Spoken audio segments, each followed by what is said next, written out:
और मेरा मानना है कि जो 2 दिवसीय पुलिस मंथन का एक कार्यक्रम है, यह एक बहुआयामी और बहुपक्षीय सत्रों के रूप में आदरणीय प्रधानमंत्री जी के विजन 2047 की दृष्टि से अत्यंत महत्वपूर्ण सत्र रहा है और इसको हमें प्रत्येक वर्ष के कैलेंडर का एक पार्ट बनाना चाहिए। हर वर्ष हमारा प्रयास होना चाहिए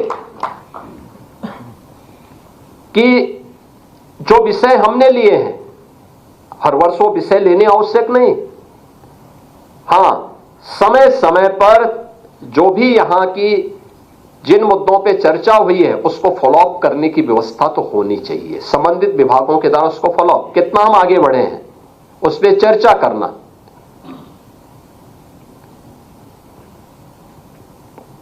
पुलिस महानिदेशक के स्तर पर निरंतर उसकी प्रोग्रेस रिपोर्ट से अवगत कराते रहना और किसी स्तर पर कोई बैरियर है तो उस बैरियर को हटाने की तैयारी करना ससमय, जिससे हम समय रहते हुए जो चीजों पे चर्चा हुई है वह केवल आज यहां पर सामान्य आचार ही नहीं, बल्कि केवल विचार के स्तर पर नहीं, बल्कि उसको व्यवहारिक स्तर पर भी हम जमीनी धरातल पर उतार सकें, उसको फॉलोअप करने की व्यवस्था भी हमारी होनी चाहिए। और प्रयास होना चाहिए कि दिसंबर के अंतिम सप्ताह में ऐसे ही शनिवार रविवार के दिन 2 दिन का समय लेकर के अगर हम इस पुलिस मंथन के कार्यक्रम को अलग विषय के साथ साथ और अलग अलग सक्सेस स्टोरी को भी उसके साथ समाहित करें।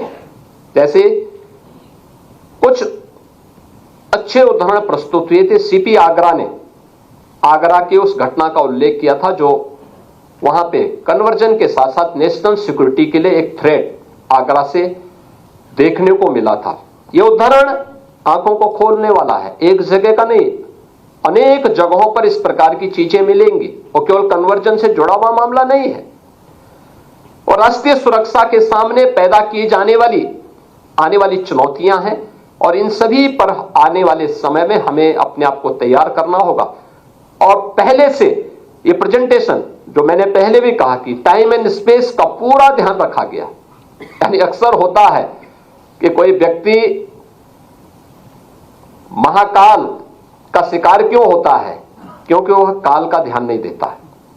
लेकिन यहां पर मुझे लगता है कि आपने काल का ध्यान रखा तो महाकाल भी आपका सहयोग करेगा। आप